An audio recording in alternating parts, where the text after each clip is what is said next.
2월 2일 일요일 광명 특성급 설명해 드리도록 하겠습니다. 저는 권승철입니다.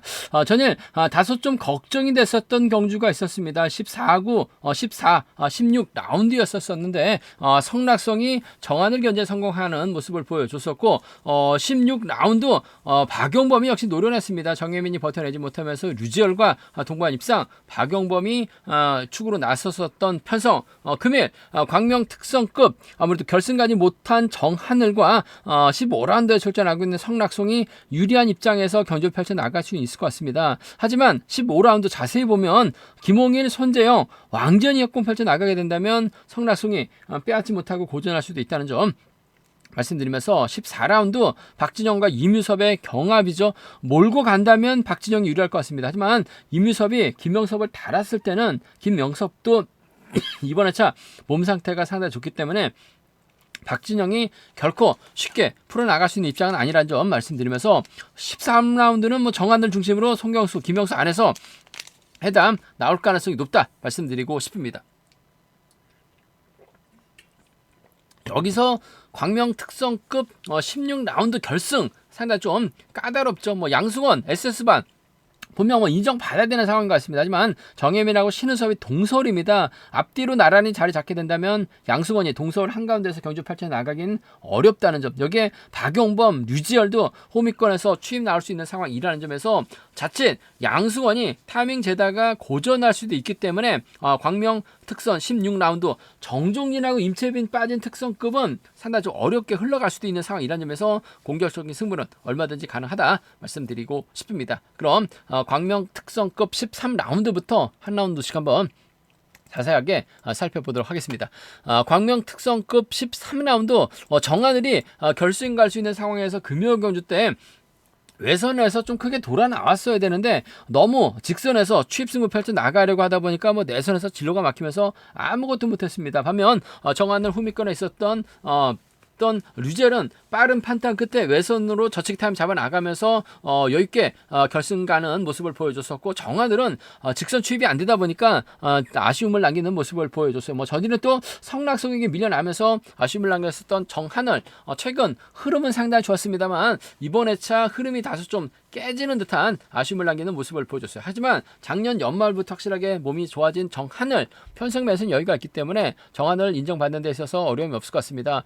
김영수, 손경수, 박성현과 호흡을 맞춰 나갈 수 있는 상황이다 말씀드리고 싶은데 아무래도 선행력 갖춘 김영수가 먼저 힘을 쓰게 된다면 김영수의 정하늘, 손경수의 박성현이 자리 잡고 경주가 흘러갈 가능성이 더 높을 것 같습니다. 문제는 유다운입니다. 유다운도 연이틀 시속감을 발휘 나가는 모습을 보여줬었다는 점. 유다운이 먼저 내선 잡고 유성철하고 이육동이 호미권 막혀 나가게 된다면 정하늘이 김영수 믿다가 오히려 유다운에게 잡힐 가능성도 배제할 수 없는 것 같아요. 연이틀 경주 내용 봐서는 정하늘 다소 좀 아쉬움을 많이 남기는 모습을 보여줬었기 때문에 신중하게 접근해 봐야 된다 말씀드리고 싶은데 뭐 순리대로 간다면 뭐 정상적으로 정하늘이 뭐 객관적인 기량에서 앞서 나가고 있기 때문에 인정받는 경주가 되게 된다면 정하늘의 뒷자리는 아무래도 송경수가 밀착 막혀 나가면서 쫓아 나서는 경주가 될 가능성이 상당히 높을 것 같습니다.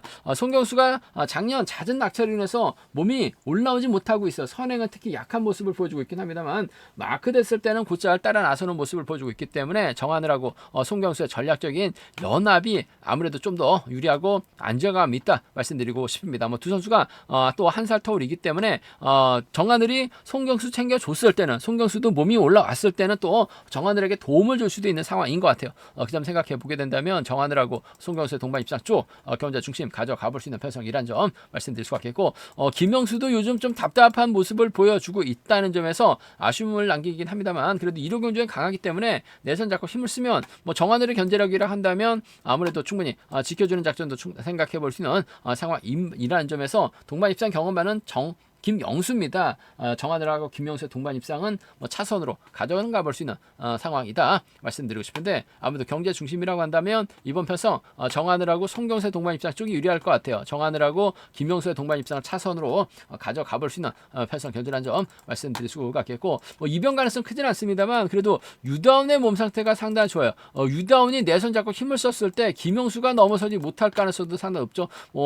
그렇게 된다면 유다운이 그대로 끌고 들어가면서 들어서 버텨내는 작전도 가능하다 말씀드리고 싶은데, 유다운이 가면 송경수가 나오거나 유다운이 가면 김영수가 나오거나 유다운이 가면 정한들이 뒤늦게 마크에 취임 나왔는데 넘어서지 못할 가능성도 좀 공격적으로는 노려볼 수 있는 상황인 것 같습니다. 연이틀 정한들의 몸 상태, 더군다나 송경수가 예전 같은 선행력 발휘 나가지 못하고 있죠. 김영수도 마찬가지입니다. 오히려 선행력은 유다운이 좋아요.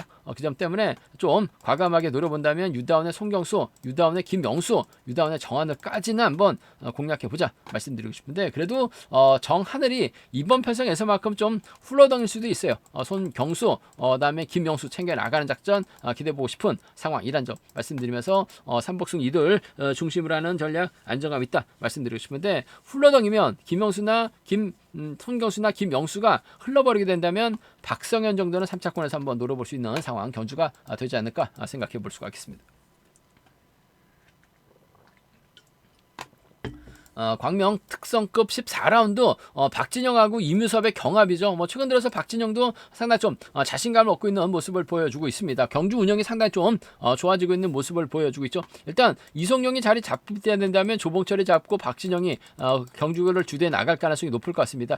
조봉철이 선행력을 발휘해 나갔을 때는 아무래도 한 바퀴 정도까지는 긁을 수 있을 것 같습니다. 문제는 이뮤섭이 외선에서 저측에 나서게 된다면 김영섭이 막혀 나가면서 쫓아 나서고 정경호하고 권혁진이 따라 나서는 경주가 될 가능성이 높다 말씀드리고 싶은데, 이번 회차 김영섭 몸싸움까지 적극적인 승부 펼쳐나가고 있는 모습을 보여주고 있어요. 그 점 때문에 박진영은 이뮤섭의 선행을 활용해 나가야 되기 때문에 이뮤섭을 보내놓고 김영섭과 몸싸움을 펼쳐나갈 수밖에 없는 상황이죠. 그렇게 된다면 아무래도 이뮤섭이 냅다 저측에 나설 가능성도 배제할 수 없는 것 같아요. 전일 다소 좀 아쉬움을 남기는 모습을 보여주고 있긴 합니다만, 이뮤섭이 힘을 쓰고 김영섭이 박진영 견제에만 준다면 이뮤섭이 좀 더 유리한 경주가 될 가능성은 상당히 높을 것 같습니다. 물론 이뮤섭의 뒷자리 박진영이 막혀 나갔을 때는 얼마든지 박진영의 직선 추입도 충분히 생각해 내볼 수 있다는 점 말씀드리고 싶은데, 연대 선들이 많고 특히 김영섭이 박진영하고 몸싸움만 펼쳐준다게 된다면 이뮤섭 입장에선 땡큐예요. 머리 가능성 있기 때문에 임유섭하고 박진영의 동반 입장은 경제 중심으로 가져가 볼 수 있다 말씀드리고 싶은데, 복승 함께 생각하는 전략이 안정감 있는 상황 견주란 점 말씀드리고 싶습니다. 임유섭과 박진영의 전략적 연대공 쪽이 좀 더 유리하고 안정감 있다 말씀드릴 수가 있겠고, 문제는 이뮤섭하고 박진영이 서로 싸우게 된다면 이번 편성 이뮤섭의 뒷자리는 김영섭이 막혀 나가는 작전 가능할 것 같고, 이뮤섭하고 김영섭이 경제 주도권 잡아 나갔을 때 박진영이 끌어먹게 나서게 된다면 이뮤섭, 박진영, 김영섭 순으로 경주가 흘러갈 가능성이 상당히 높죠. 박진영이 세게 넘어가게 된다면 김영섭이 쫓아 들어가는 김영섭하고 박진영하고 김영섭의 동반 입상 정도는 함께 생각해 볼 수 있는 상황이다 말씀드리고 싶습니다. 박진영이 이성용과 호흡 맞춰 나가기도 조봉철 활용해 나가면서 짧게 가져가기도 좀 버거운 상황이기 때문에 이뮤섭하고 김영섭, 박진영하고 김영섭을 차선으로 한번 가져가고 싶다 말씀드리고 싶은데, 경제의 중심은 이뮤섭과 박진영 버티기와 추입인데 전 이뮤섭 버티기 쪽에 단 복승까지 함께 생각해 둬야 된다 말씀드릴 수가 있겠고, 순리대로 간다면 이뮤섭, 박진영, 김영섭을 묶는 삼복승 경주권이 아무래도 경제 중심으로는 안정감 있는 상황 견주란 점 말씀드리고 싶은데, 박진영이 아예 차결을 밀려나게 된다면 정경호가 1호 경주 때는 강합니다. 받아가는 작전까지는 충분히 생각해 볼 수 있는 만큼 비노조 완승이죠. 이뮤섭, 김영섭, 정경호 공략해보고 싶은 상황 견주란 점 말씀드릴 수가 있겠고, 박진영이 이뮤섭을 좀 세게 밀어버리게 된다면 박진영을 중심으로 김영섭과 이성용 정도 좀 노려볼 수 있는 공략해볼 수 있는 편성 경주가 되지 않을까 생각해 볼 수가 있습니다. 이뮤섭의 뒤는 김영섭이 막혀 나갈 가능성이 상당히 높을 것 같습니다. 제가 봤을 때는 김영섭의 마크력에 따라서 박진영과의 몸싸움에서 또 강한 모습을 보여주게 된다면 이뮤섭이 좀 더 유리한 입장에서 경주 펼쳐 나갈 가능성이 높지 않을까 생각해 볼 수가 있습니다.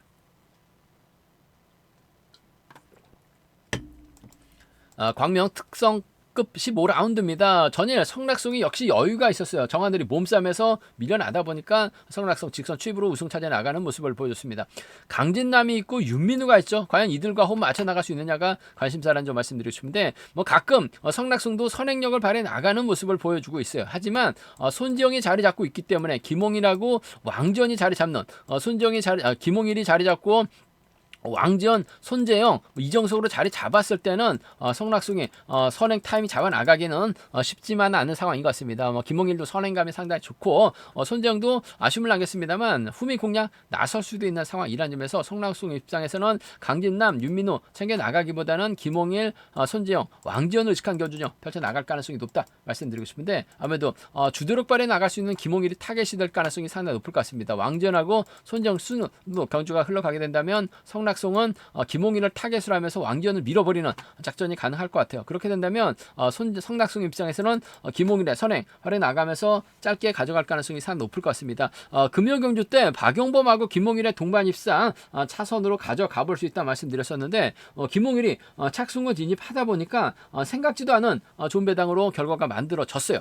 그 점 생각해 보게 된다면 성낙송도 김홍일을 의식할 수밖에 없는 상황인 만큼 성낙송하고 김홍일의 동반 입상 한번 가져가보자 말씀드릴 수가 있겠고 왕전의 저력도 무시할 수 없는 것 같습니다. 몸싸움 털리면은 털려서 금요경주 때 고전하긴 했습니다만 김홍일 라인전 안에서 성낙송 쫓아가면서 실내 챙겨 나가는 작전도 충분히 생각해 볼 수 있는 상황인 만큼 성낙송하고 왕전의 동반 입상 기대해 보고 싶은 상황 견주란 점 말씀드리고 싶은데 김홍일의 버티기 가능성 한번 기대해 보고 싶다는 점 선행력만 놓고 본다면 아무래도 3명의 선수 물론 왕전도 선행 가능 하고 손재영도 선행이 가능하긴 합니다만 김홍일이 앞선에서 견주를 이끌어 나갈 가능성이 높기 때문에 타겟이 될 가능성이 높을 것 같아요. 성낙송하고 김홍일, 성낙송하고 왕전의 동반 입상 차선으로 가져는 가볼 수 있다 말씀드릴 수가 있겠는데 변수라고 한다면요 성낙송이 깨차지 못할 가능성 김홍일, 왕지연, 손재영으로 경주가 흘러가게 된다면 성낙송이 또 낙동강 오리야 될 가능성도 상당히 높을 것 같습니다. 왕전의 손재영이라든지 왕전의 김홍일 정도는 충분히 생각해 볼 수 있다 말씀드리면서 삼복승도 성낙송 빠질 가능성 대비해서 이들 비노조 중심으로 하는 삼복승 경주권도 좀 과감하게 공략은 해볼 수 있다 말씀드리고 싶은데 원체 노련하기 때문에 성낙송 금요경주 때 결승까지 못하면서 타겟을 잘못 선정하면서 아쉬움을 남겼습니다만 금요는 타겟 잘 선정하면 직선 차는 충분히 나올 수 있는 상황이라는 점에서 성낙송의 선정 가능성이 아무래도 유리하고 안정감 있다 말씀드리고 싶습니다. 광명 특선 결승 16라운드 SS반 양승원이 아무래도 유리한 편성인 것 같습니다. 정예민하고는 22기 동기생이기 때문에 자연스러운 연대권 펼쳐나갈 수 있을 것 같습니다만 문제는 정예민하고 신은섭 동설팀이죠. 동설의 훈련 파트너가 신은섭이고 신은섭의 훈련 파트너가 정예민입니다. 그 점 생각해 보게 된다면 정예민하고 신은섭은 이래저래 붙어탈 가능성이 상당히 높을 것 같습니다. 양승원이 동설팀 상가운데로 자리 잡지는 않을 것 같아요. 그 점 생각해 보게 된다면 정예민하고 신은섭 붙었을 가능성이 높기 때문에 양승원이 자리 잡고 박용범, 류지열 순으로 경주 흘러가거나 오히려 김옥철의 선행을 류지열하고 김옥철하고 류지열이 잡았을 때 양승원이 오고 또 박용범이 오면서 자리 바꾸게 된다면 아무래도 김옥철, 양승원, 박용범, 류지열 순으로 경주가 흘러갈 수도 있는 상황인 것 같습니다. 물론 정예민의 선행을 김옥철이 넘어서야 되는 부담감을 안고 있긴 합니다만은 아무래도 넘어서는 작전도 충분히 생각해 볼 수 있을 것 같고 오히려 류지열이 먼저 힘을 쓰고 양승원, 박용범, 김옥철 순으로 경주가 밀려날 수도 있는 상황이기 때문에 동서울팀 상대로 이래저래 류지열이 힘을 쓰거나 양승원이 저측의 타이밍 잡아 나갈 수도 있는 상황이다 말씀드리고 싶습니다. 전일 정예민이 타정부터 때리긴 했습니다. 전반적으로 예전 같은 묵직한 선행력을 발휘 나가지는 못했어요. 그 점 생각해 보게 된다면 양승원이 동서울팀 상대로 좀 세게 넘어가게 된다면 박용범이나 류지열 한 명을 불러들일 수 있는 상황이라는 점에서 전 양승원하고 박용범의 동반 입상, 양승원하고 류지열의 동반 입상을 함께 생각해 보고 싶은 상황이라는 점에서 양승원하고 박용범입니다. 양승원하고 류지열의 동반 입상을 한번 기대해 보고 싶다 말씀드리고 싶은데 양승원하고 박용범의 동반 입상 쪽에 좀 더 우선에 봐달라는 말씀 전해드릴 수가 있겠고 오히려 정예민이 내손 잡고 힘을 썼을 때는 신은섭이 이루 활에 나가면서 짧게 가져가게 된다면 양승원이 넘어서지 못할 가능성도 상당히 높을 것 같습니다. 신은섭도 불안감은 있는 불안감이 있는 건 마찬가지긴 합니다만 뭐 정혜민 자체가 시속이 좀 죽는 모습을 보여주고 있기 때문에 신은섭이 직선에서 추입승을 펼쳐 나가게 된다면 뭐 신은섭의 정혜민이라든지 신은섭의 양승원 정도는 충분히 생각해 볼 수 있는 상황 견주란 점 말씀드리고 싶은데 뭐 전반적인 분위기는 아무래도 양승원이 작년부터 좀 아쉬움을 남겼습니다만 올해 들어서는 확실하게 자신감을 얻는 모습을 보여주고 있다는 점에서 정혜민만 믿고 견주 풀어 나갈 수 있는 신은섭을 상대 좀 흘러도 넘어서는 견주 충분히 가능한 만큼 양승원하고 박용범, 양승원하고 유재열의 동반 입상 삼복승도 한번 이들 중심으로 하는 전략을 먼저 공략해 보자 말씀드리면서 신은섭과 정혜민을 묶어서도 삼복승은 좀 얼마든지 가능한 상황 견주란 점 말씀드리고 싶습니다. 상당히 좀 양승원이 분명 유리한 경주는 맞는 것 같습니다만 후차권에서 만만치 않은 편성이 짜여졌어요. 신중함이 요구가 된다 말씀드리고 싶습니다. 저희 설명이 도움이 되셨다면 구독과 좋아요 알람 설정까지 꼭 부탁드리겠습니다. 건승을 기원하겠습니다. 감사합니다.